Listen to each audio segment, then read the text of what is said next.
Amigos, un gusto como siempre saludarles. Bienvenidos a Justicia Electoral a la Semana, un programa del Tribunal Electoral del Poder Judicial de la Federación. Y en este programa nuestro tema será el nuevo modelo de credencial para votar que en días pasados el Instituto Nacional Electoral presentó ya de manera oficial, y para ello hoy nos acompaña, y le agradezco mucho que aquí esté en el estudio, al consejero Ciro Murayama Rendón, y lo saludamos y lo recibimos en este espacio de justicia. ¿Cómo estás? Bienvenido.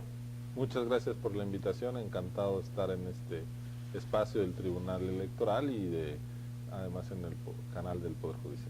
Oye, en el caso de la reforma político-electoral se vienen muchas modificaciones, hay muchas cosas nuevas y dentro de esto está la credencial de elector. A ver, platícanos, ¿de qué se trata? ¿Cómo vamos a tener este nuevo, no nada más identificación, sino lo más importante, nuevo documento para poder votar? Bueno, yo diría no es tan nuevo. Realmente lo que aprobamos fue una modificación del formato que ya veníamos usando, es decir, toda la gente que tiene su credencial expedida por el IFE, por el Instituto Federal Electoral, y que es vigente su plástico, tendrá plenos derechos, es decir, va a poder votar con la credencial del IFE, se podrá seguir identificando en el banco, para tomar un avión, para los miles de trámites en las instituciones públicas que realizan los ciudadanos y las ciudadanas mexicanas. Entonces, realmente es un cambio menor, son 8 pequeños cambios en el plástico, en la mica, ahí donde dice federal, ahora dirá nacional, ¿sí? Donde dice IFE, ahora dirá INE, y ya no va a aparecer la leyenda Registro Federal de Electores, porque pues quien emite el documento, más allá de si es el registro o qué oficina, es el Instituto Nacional Electoral. Entonces prácticamente es la misma credencial, va a continuar haciendo la misma empresa, con las mismas características técnicas, las mismas características de seguridad, los 16 candados de seguridad que contiene cada uno de los plásticos van a seguir siendo los mismos, de tal suerte que más que un borrón y cuenta nueva, es un cambio de formato, pero esto no afecta a los ciudadanos que ya habían obtenido, insisto, su credencial con el IFE, y a partir del próximo mes de julio, a partir de la segunda semana del mes que entra, la gente que esté recogiendo su plástico tendrá un plástico que ya dirá INE. Quedará Instituto Nacional Electoral. Así es. Sí. Oye, y bueno, hay mucha, de pronto ya ves, cuando siempre que hay algo nuevo tenemos, o algo no tan nuevo, tenemos confusiones. Por ejemplo, los que tienen la credencial con terminaciones 03, 09 y 12, ¿qué hacen? Bueno, esas credenciales ya perdieron vigencia desde antes, no se debe al cambio de nombre del instituto de IFE a INE. Lo que pasa es que la credencial para votar con fotografía es un instrumento que se empezó a desarrollar pues ya hace más de prácticamente 20 años. Recordemos que con la creación del Instituto Federal Electoral a inicio de los años 90, una de las primeras tareas que se dio este instituto, que se le mandató, fue construir un padrón electoral desde cero. Y ahí se empezaron a inscribir los ciudadanos.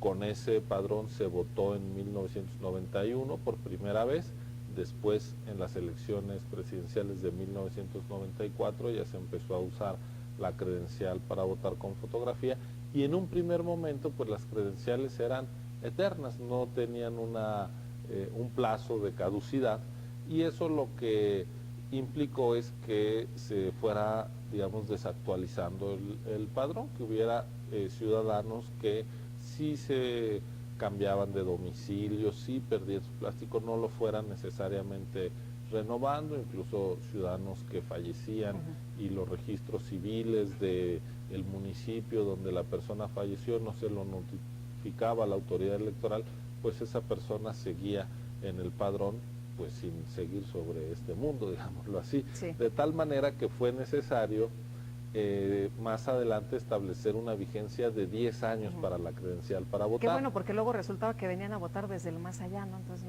más vale tener las cosas en orden. Para eso se hizo el nuevo padrón. Si recordamos gestación, el nacimiento de el IFE, que es el antecedente del INE, fue después de las elecciones de 1988, unas elecciones muy controvertidas en donde aparecieron, digamos, prácticas no pues ilegales y que cuestionaron, hicieron evidente que el tipo de normas, de reglas que teníamos para organizar elecciones en una sociedad que ya era muy plural, muy compleja y con el surgimiento de distintas alternativas políticas reales que querían competir por el poder, pues estaba superada la institucionalidad electoral y en efecto en aquellos años, estamos hablando de hace ya más de un cuarto de siglo, que en términos de la vida de una persona pues es mucho,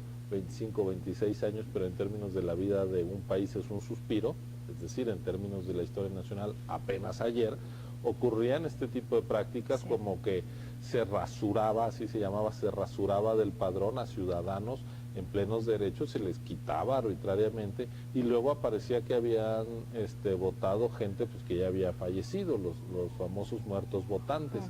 Para evitar todo eso se construyó un padrón desde cero, todos los ciudadanos se fueron a inscribir otra vez, se tomaron todos sus datos y esta operación ya no fue hecha por la Secretaría de Gobernación, dependiente de la presidencia y del gobierno, sino que fue una tarea hecha a través de un instituto, todavía no era del todo autónomo, pero sí permanentemente vigilado por los partidos políticos, de tal manera que los partidos verificaban que no se excluyeran ciudadanos que tenían derechos o que se incorporaran nombres ficticios o de gente fallecida.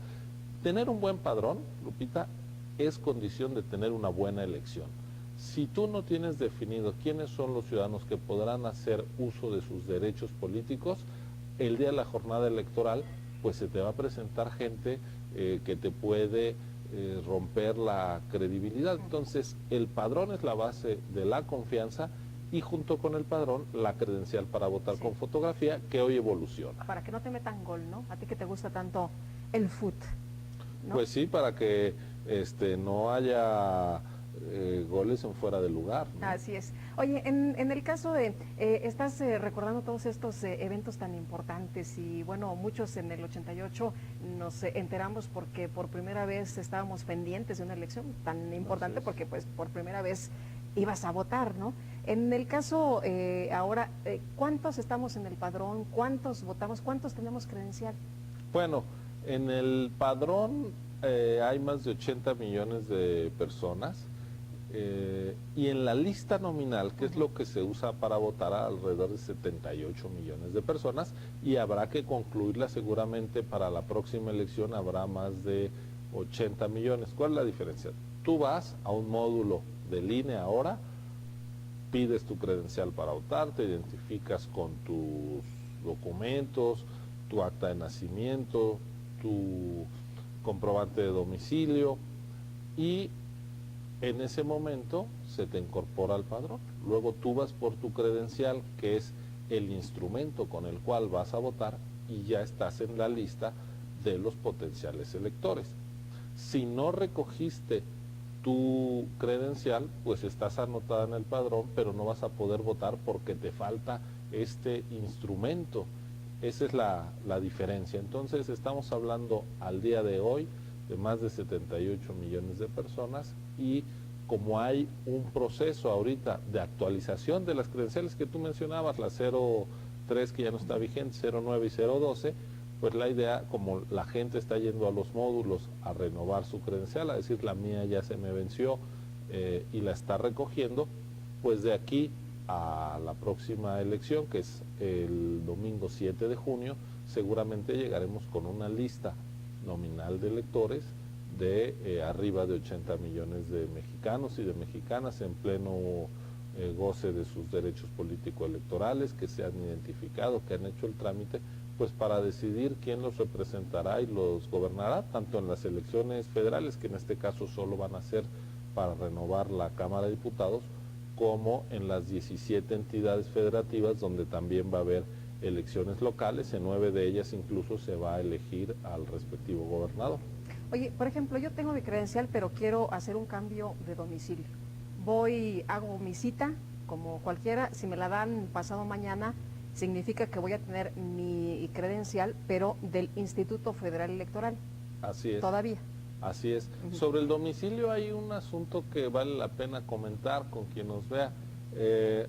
Yo tengo mi credencial que ya no dice la calle en la que vivo Ujú. ni el número de mi calle. Es Sí. decir, hoy los ciudadanos tenemos, gracias a criterios que en su momento estableció el IFE y con el acompañamiento del Tribunal Electoral del Poder Judicial de la Federación y que ahora ya está en la ley, que el ciudadano puede decir no pongas mi calle. Entonces aparecerá tu municipio y colonia, en el caso del DF, la delegación, la entidad federativa y tu código postal, pero el nombre de tu calle y el número de tu casa, de tu departamento, está encriptado, de tal manera que hay ciudadanos que dicen, pues a mí no me gusta que la gente sepa, ¿no? que sepa, que me identifico y sepan exactamente dónde vivo, o hay gente preocupada, creo de forma natural, con los problemas de seguridad o de inseguridad, que dice, pues yo no quisiera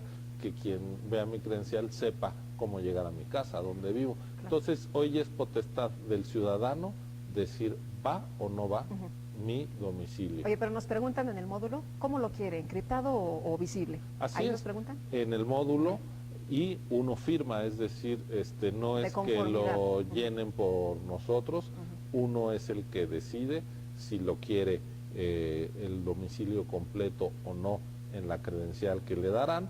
Ahora, por ejemplo, los trámites son exactamente los mismos que en el IFE. Si tú cambias de domicilio, pues tienes que llevar el nuevo comprobante de domicilio. Si lo que se trata es solo de una renovación porque se te perdió tu plástico, porque se te venció o porque simplemente quieres estar actualizado y que tu credencial sea la más nueva, que es la que ya dice INE, pues simplemente vas con tus documentos de identificación y ya no se cambia tu domicilio. Pero si quiero estrenar es hasta dentro de unas semanas, ¿no?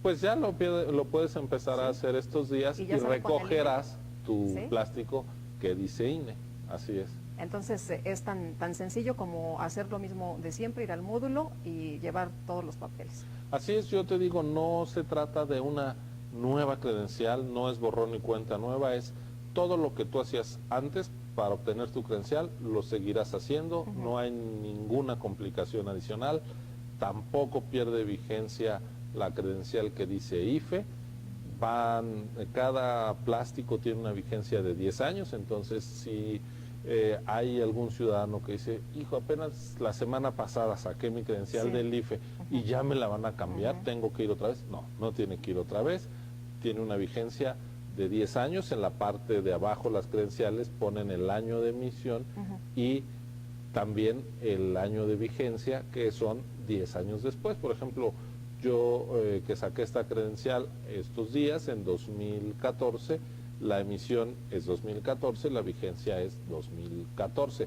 Tengo una credencial de muestra de las que estamos usando, dice claramente muestra en el instituto para promocionar la credencial. Esta todavía es de las que salieron con la leyenda IFE, pues en este caso la emisión fue 2008, la vigencia 2018. Así el ciudadano puede claramente en su plástico saber si está vigente o no su credencial. Sí, porque por ejemplo en la mía al reverso no tiene el 03 ni el 09 ni el 12. Lo que tienes en el frente dice emisión 2010 y la vigencia 2020, es decir, si yo no quisiera cambiarla, no tengo ningún problema, yo puedo seguir utilizando esto.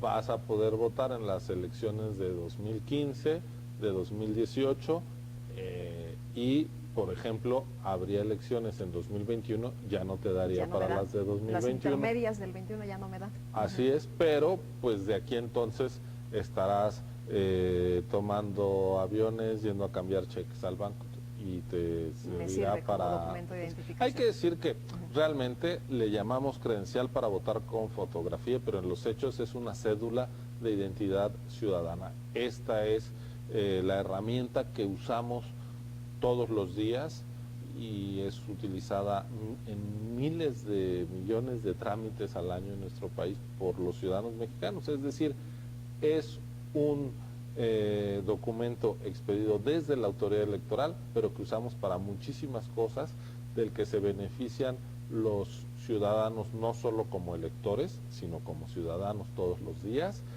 del que se beneficia no solo las autoridades electorales cuando identifican a un votante, sino, pues ya lo decimos, instituciones públicas, bancos, etcétera, etcétera, etcétera, de tal manera que incluso a mí me gustaría comentarte que cuando hablamos de lo caro que resulta el Instituto Electoral, pues lo que pasa es que en México el Instituto Electoral hace algo que los institutos electorales no hacen en el resto del mundo, que es identificar a los ciudadanos. Lo caro no es el plástico, no son los 16 pesos que te cuesta el plástico, los pocos dólares que cuesta el plástico, sino mantener la base de datos actualizada.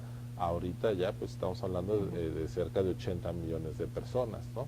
Esta tarea colosal de tener información a todo detalle, ¿no? de dónde vives, de tu huella dactilar, de tus cambios de domicilio, en fin, todo lo que se necesita para que en efecto sean ciudadanos en pleno uso de sus derechos quienes acuden a votar, pues esta tarea en otros casos cae en el Ministerio del Interior, lo equivalente a la Secretaría de Gobernación, y entonces es un gasto de operación del gobierno, no electoral. Bueno, en nuestro caso así es. Yo creo que afortunadamente ya se ha construido una identidad de la gente con su credencial para votar y se usa para muchas más cosas, ¿no? Oye, qué bueno que mencionas este tema del dinero, porque se hablaba que en caso de que hubiera una renovación, que todos fuéramos los casi 80 millones de personas a sacar nuestra credencial, era una barbaridad, era una locura, 20,000 millones de pesos, si no mal recuerdo la cifra. Bueno, Sí, era una cantidad exorbitante. En efecto, de todas formas es una cantidad exorbitante porque México es un país vivo y la sociedad mexicana es muy grande.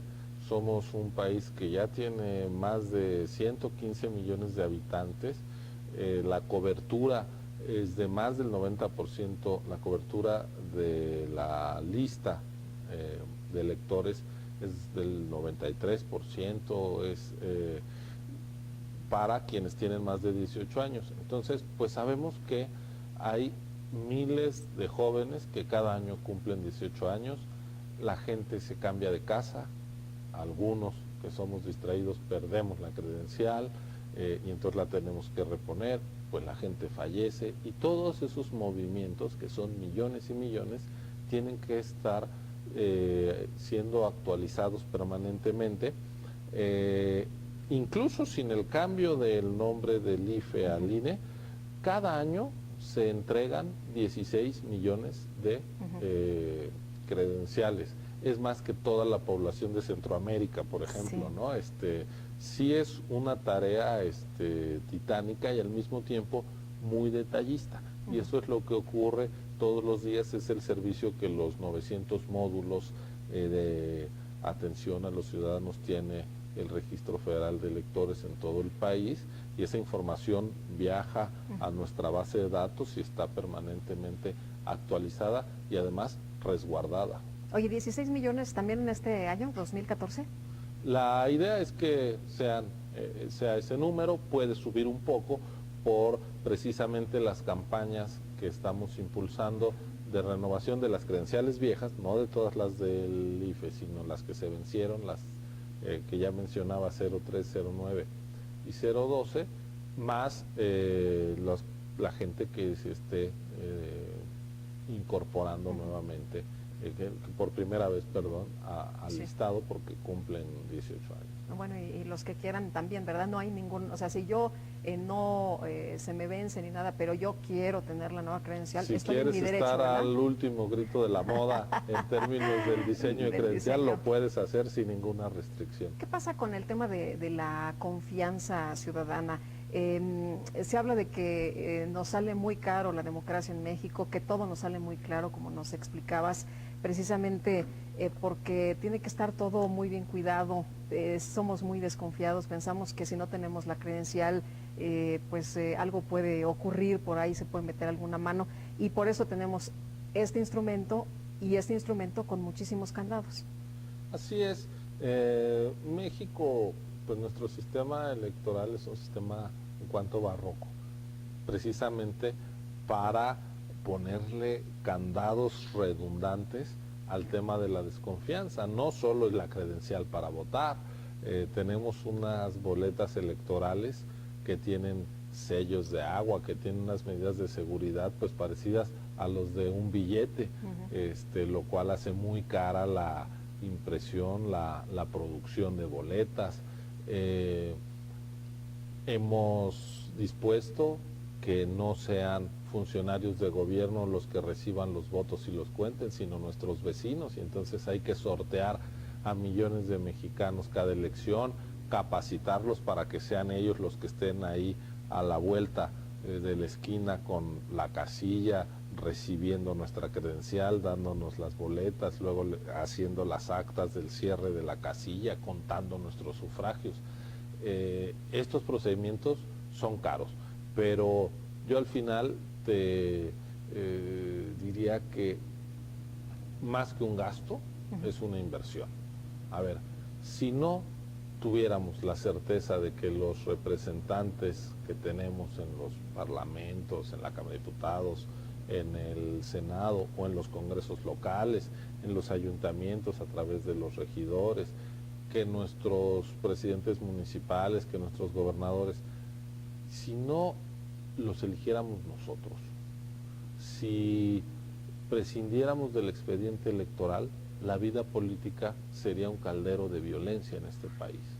El saber que cada 3 años, que cada cierto tiempo, con nuestro voto vamos a ir a castigar y a premiar a las distintas fuerzas políticas, que podemos removerlas, no solo a nivel municipal, sino a nivel del Estado, a nivel del país. Eso es un balón de oxígeno para una convivencia política pacífica. En aquellos países donde el ciudadano no ejerce su derecho al voto o donde ese derecho al voto es burlado, son países donde el resto de los derechos de la gente están en entredicho, porque tiene gobernantes que vienen o bien de imposiciones de fuerza o de simulaciones.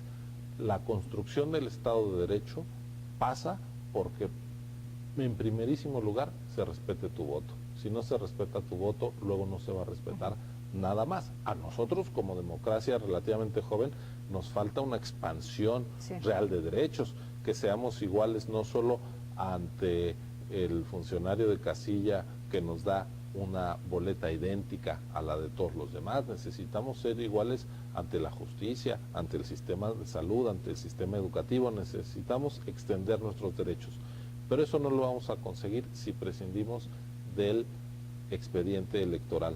Sí, hay recursos públicos invertidos en las elecciones, ojalá pudiéramos reducirlos, pero no nos hagamos falsas ilusiones. Si desapareciéramos el sistema electoral de México, lo único que tendríamos sería muchos problemas como sociedad en términos de nuestra coexistencia pacífica.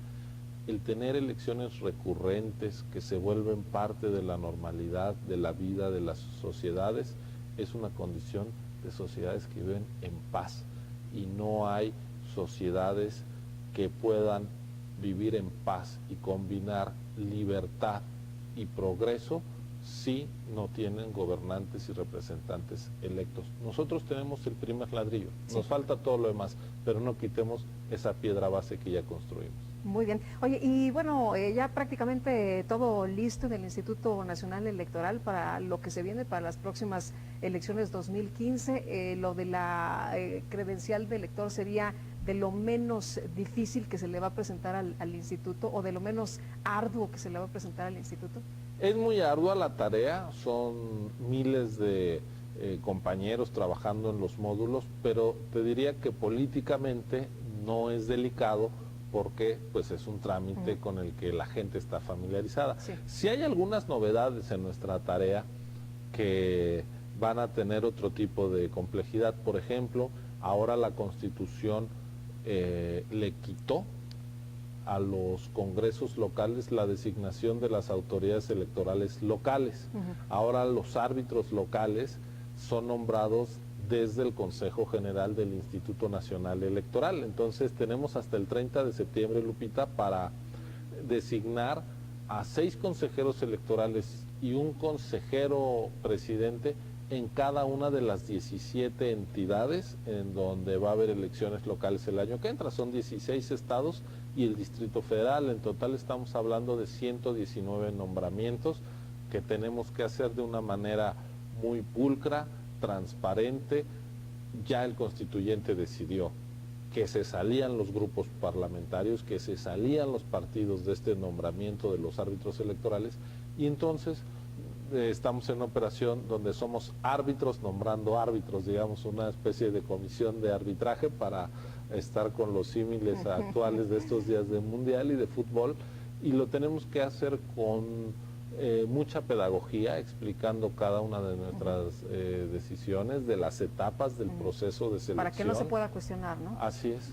Esa es una de las tareas políticas más relevantes que tenemos en nuestras manos en las próximas semanas. Muy bien. Oye, y bueno, ya que seguimos hablando del fútbol, en esta época plena futbolera, pues vamos a hacer un comercial, ¿no? De tu libro, a ver.